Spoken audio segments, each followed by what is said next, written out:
thank you for joining us. Namaste. So recently I had a focus on the upper body and the shoulders, and I thought, oh, it would be nice to do something that's slightly different and do the lower body instead and really focus on that part of the body. I mean, of course, in yoga we do full body poses, so we will, of course, use the whole body. But if you have a belt, great. If you don't, I'll give you options for that. Let's begin. So I'm going to take a belt. I'm going to come and lie on my back and take a belt around the balls of my feet. Now, if you don't have a belt, you can place your hands on your um, thighs and just hold there. Or you can, if you need to have the legs lower too, you can also put your hands, like your elbows on the floor and your palms on your thighs, just to engage the thighs so that you're opening the backs of the legs. And just having that support with the hands either behind the thighs or um, on top of the thighs helps remind you to engage the front legs so you can open the back legs. You could also hold on to your calf muscles if you have that level of flexibility. Um, so those are the options with the hands. And with the belt, we're putting the belt around the balls of the feet. And so with the hands too, you can really use the weight. So what I'm doing here is as I, you know, extend through my arms, I'm also trying to press my feet up and really widen my sacrum and really ground my sacrum into the floor. So my head, from my sacrum up to my head, is on the floor, or the parts of the spine that can be on the floor are resting and widening on the floor right now. If you're using your hands, you can actually, take your hands on the thighs. First, you know, you can keep pressing them on the thighs to remind the muscles from the top of the knees into the thigh sockets to really work. And you can actually put a little weight in that press and feel how that sacrum presses into the floor. So those are two different ways that you can get some of the same movement. And now I'm going to keep my right foot in the belt and lower the left leg down. So this is where, if you've got your hands, you can just put them, you can interlock the fingers around the thigh and just hold the back of the thigh here. And actually we'll do something related to that in just a minute. So the first one, I'm going to use my belt, but you can just interlock. If you don't have the belt, interlock the hands around the thigh. And meanwhile, you're really trying to press that opposite abdominals into the floor. So that left side abdominals are really lifting here.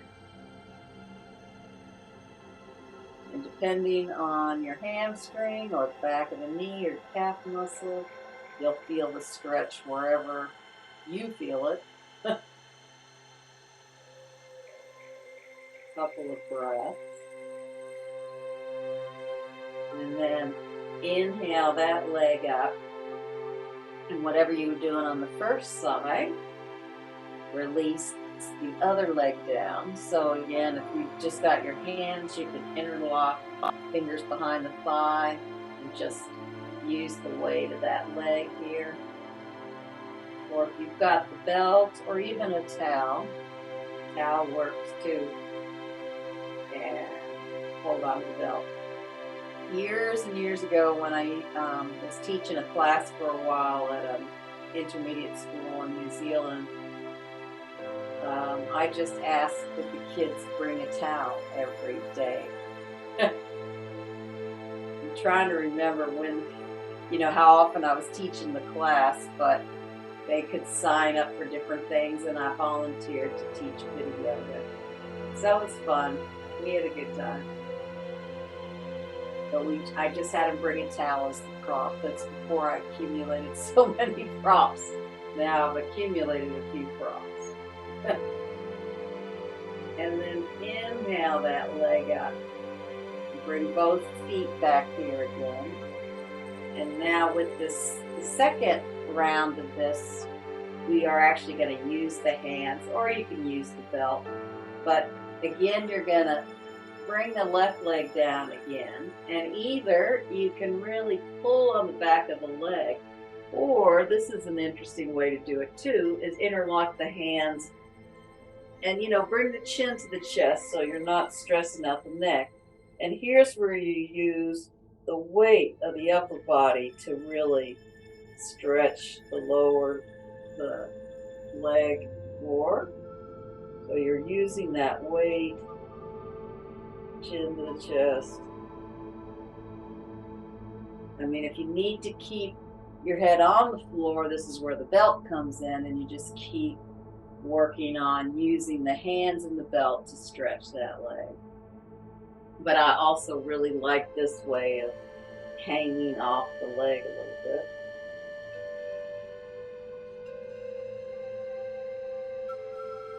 And then lay the torso back down and inhale the other leg up. And exhale the other leg down. And then again, you can hang off the leg. You can bring it down to the thigh if that's better for you. But you can bring it up to the calf muscle as well and just hang off that leg, getting more stretch, or using the hands around the belt to get more stretch.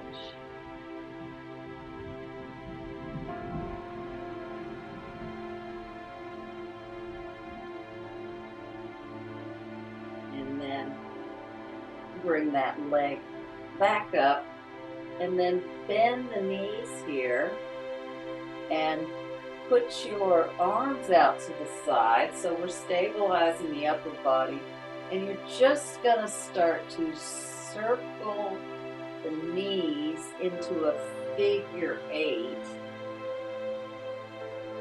And it can be quite small if you find yourself lifting the shoulders off the floor.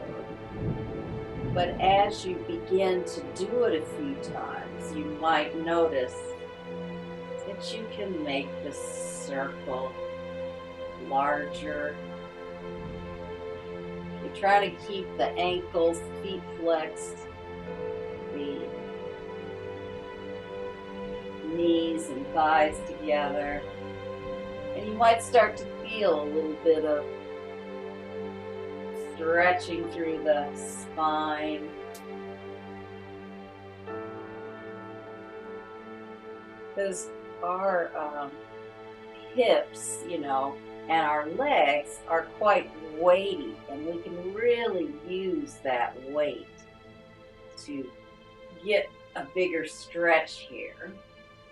And then bring the knees to the center and actually put the feet down, and then shift your pelvis just slightly to the left. So for me, that's the far away place. And then as you bend your knees, they're already a bit on the diagonal. And then maybe you can bring them over to the floor. Maybe. If not, you could take one hand and hold it here. You're just trying to keep both shoulders on the floor. And of course, what you can do is you can hold that one behind the thigh here. You can hold it, and then you can see if you can bring it further down to the floor.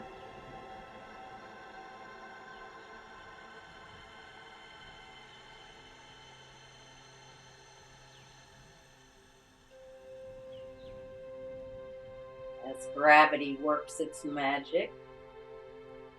And then inhale, bring the knees up, place the feet on the floor, and then you'll just lift the hips off slightly, press the heels in, shift the pelvis. I'm shifting it towards the camera, and then bending the knees in so they're slightly on the diagonal already, and then take the hand to support through the back of the thigh. And as you take a few breaths, you can notice perhaps you can go a little deeper.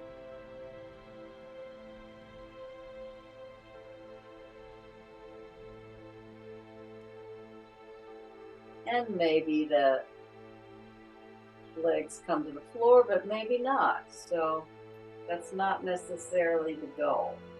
The goal is to get that rotation and that side body stretch here.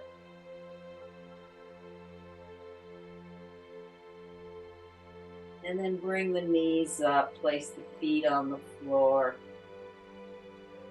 and then press the heels in, lift the hips up, and do a little bit of a shakeout.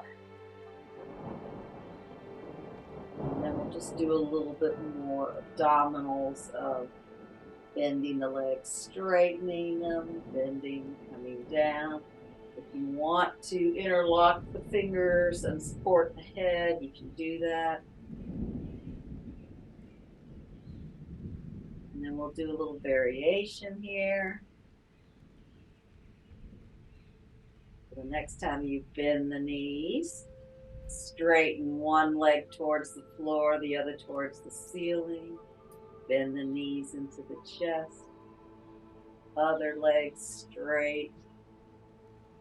So we're doing the opposite legs.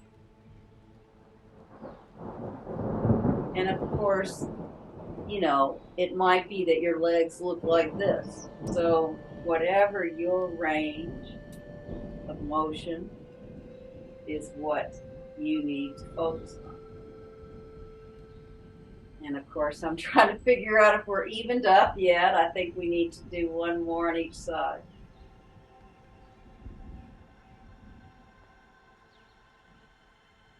And then bring the feet down and just roll over and come into all fours and spread the hands so we can do a bit of a downward dog. So perhaps walk the hands a little forward, and as you tuck the toes, really lift the pelvis up and the sit bones.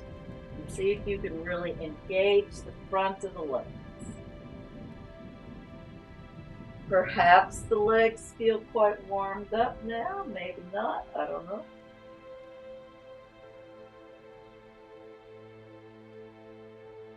And then bend the knees down and really bring the feet together and really extend those sit bones back towards those heels. See if you can feel that length through the pelvis and then up through the torso.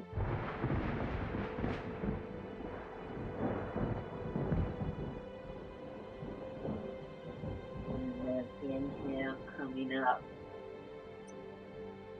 bringing those legs back to parallel, those shins, and tucking those toes and finding that sit bones moving up towards the ceiling, and then pressing the heels wherever they happen to go. Not all of us can bring the heels to the floor in downward dog.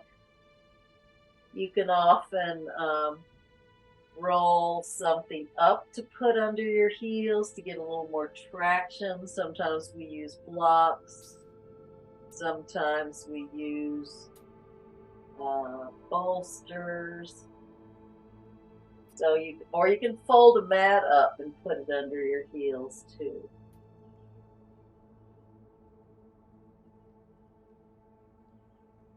And then slowly walk the hands and the feet together. And slowly roll up the spine. And come into parallel with the feet here. And then see if you can roll forward and roll back between the heels and the toes. And you can soften the knees so that you're not going into some kind of physical stress pattern that might throw you off balance. And sometimes it's good to sort of play with that balance a little bit. You can even lift up the toes and then lift up the heels, just getting a little bit of feet flexibility.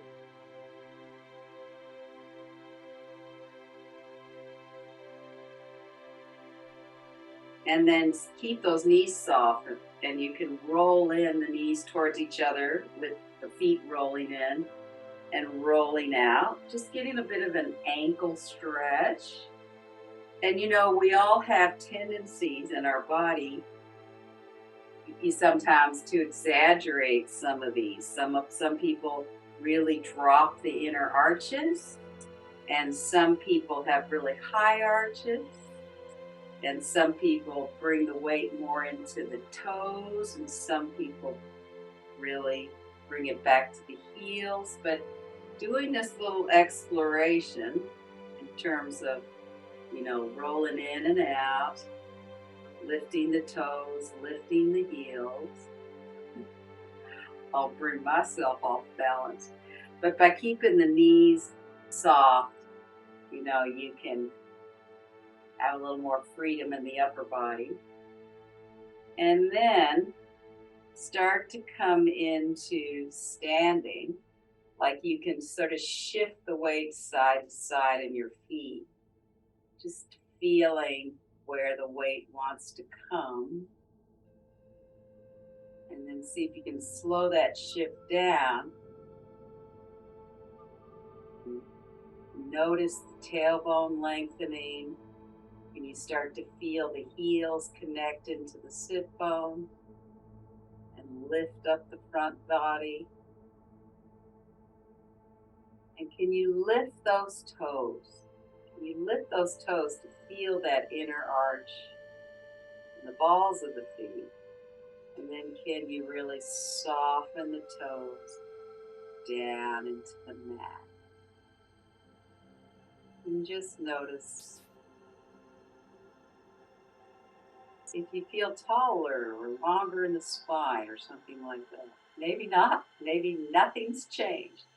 Maybe your feet are feeling a little bit more alive or a little bit more open. And then just bring your hands on your hips. We're just going to bend into Utkatasana, powerful pose. See if you can just feel the legs and how the feet really engage in this pose. You want to lift the abdominals and lengthen the back. So you can actually use your hands. You can have one hand in the front and one on your sacrum to really help lengthen that. That's where the teacher's helpful, right? Come around and give you that feedback. But you can do it to yourself. And you can change hands to really feel that. And then inhale, coming up.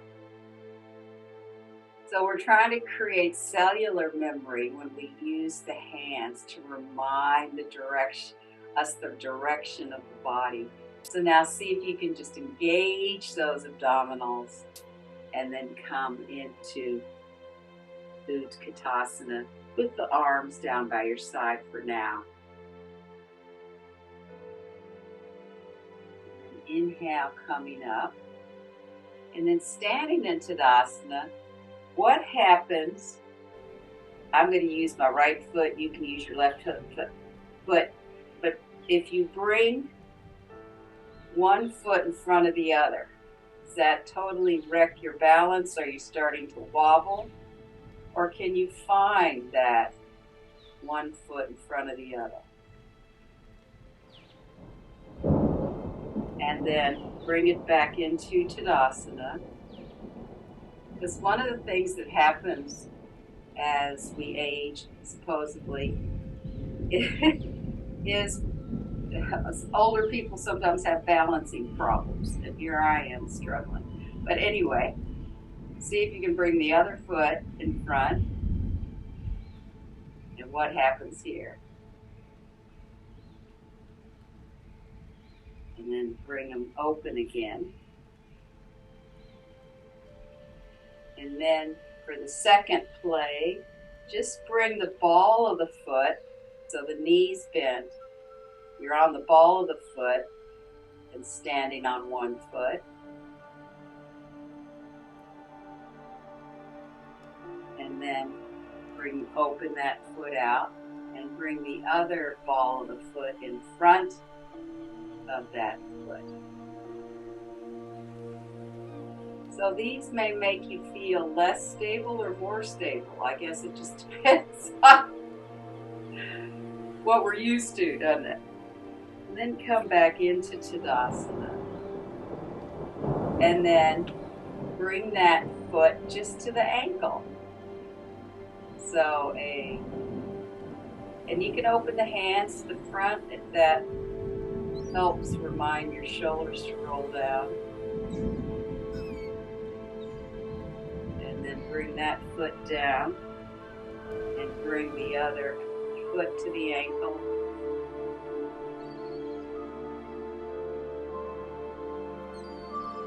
And if we're not used to doing something, it starts to wake up the body in a different way. So now see if you can bring the leg up further. You can either just stay on the calf muscle, or if you want to go further, come up onto the thigh. So this is a tree variation. And then bring that foot down. Bring the other foot either on the calf or on the thigh. So when we come into this pose this way, usually our hips will stay more level. Often when we use the hand to bring it up, we might start to distort the hips. So it's good to play with this pose in different ways. And then place that foot down. And then just come back into Tadasana and just notice your feet again. Notice your balance. What is it like to come back into a two-footed play?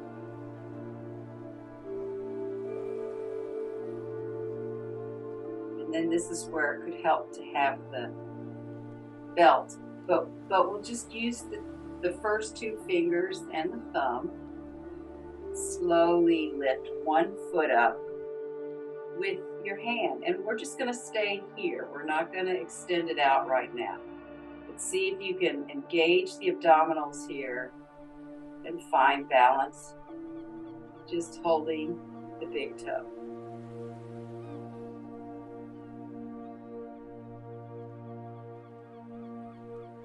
Slowly place that foot down and balance on the other foot.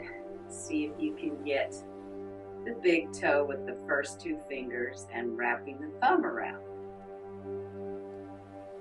It's always nice. I think there's a nice relationship with hands and feet. There's something that feels good about holding them when we can.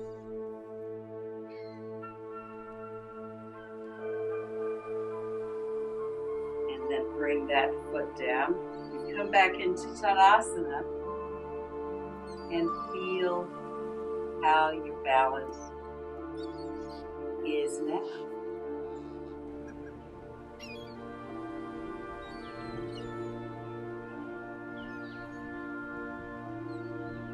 And then come to getting the foot again. So you have the other hand on your waist to just help you with balance.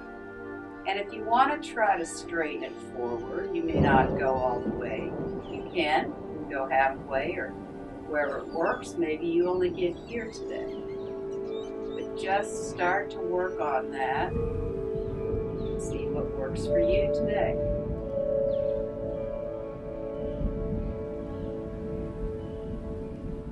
And then slowly bring it back in, down to the floor. Change sides so you get the first two fingers and the thumb around, holding that big toe. And you can stay here. And then, as I'm losing my balance, you can slowly start to straighten that leg wherever it goes today. Stay here. That's why we often use a belt, but I still think there's value in holding onto the big toe, even if you can't go all the way. And then slowly bring that foot in and come back to Tadasana. And that's a little bit of energy to get there, doesn't it? I mean, what I mean by that is my heart rate starts to go up. And we're starting to run out of time.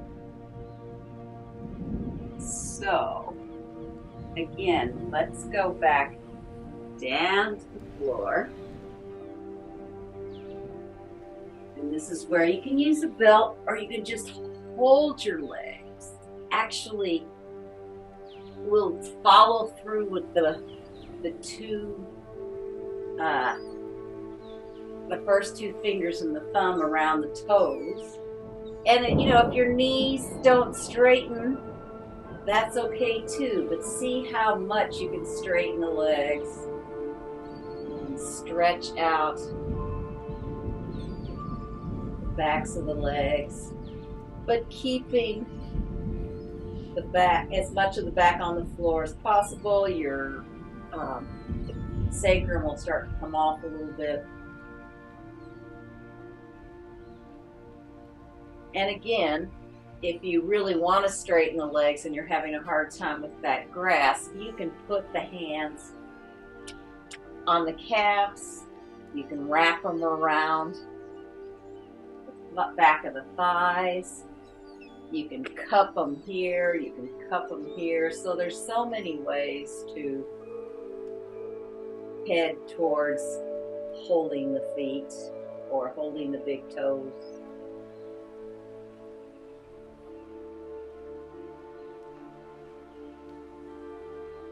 And then release that. And whatever you feel like doing to finish the practice, you can go into just Shavasana or legs on a chair, feet up the wall, wherever you are in your practice today. And then just let yourself settle into the body.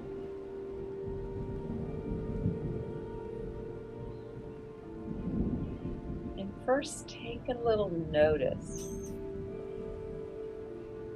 of what's happening in the feet. For some reason, just even sitting here, my feet are feeling more fluid, more relaxed, more open. That may not be true for you, but I'm just noticing my feet more right now, and a softness in my feet that I don't think I would have noticed if I hadn't done this kind of practice.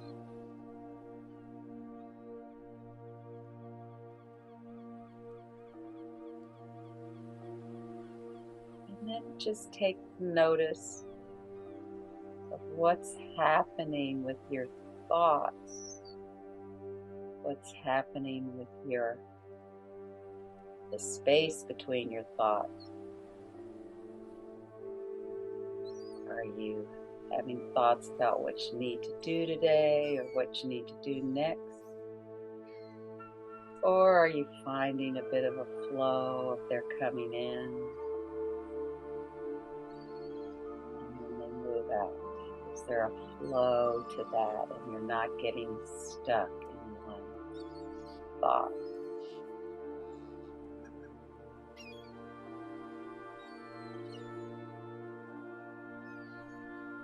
And then notice what's happening with your breath.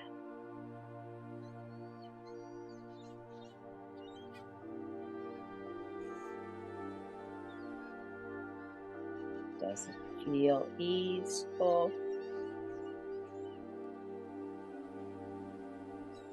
Does it feel a little bit scattered, soft, or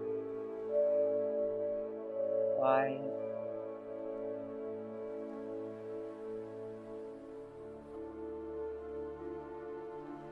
And just notice the weight of your pelvis and your sacrum as we began this practice. Feeling that sacrum into the floor, the groundedness that our sacrum gives us in our pelvis.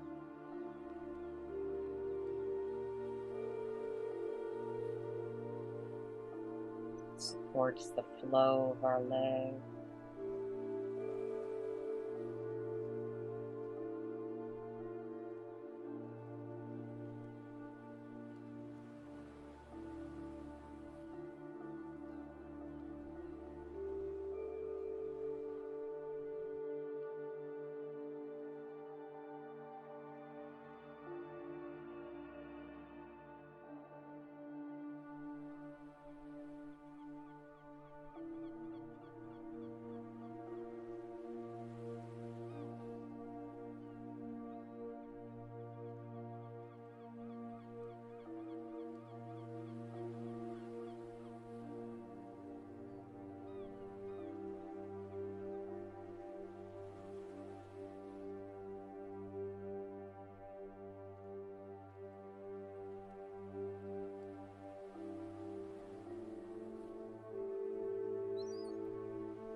And then slowly begin. Deepen your breath, reawakening your body. Give yourself a nice big stretch.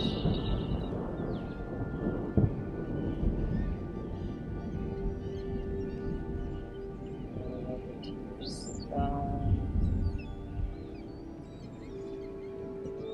Come up to sitting. Thank you for being here. Namaste.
thank you for watching and joining us. Namaste.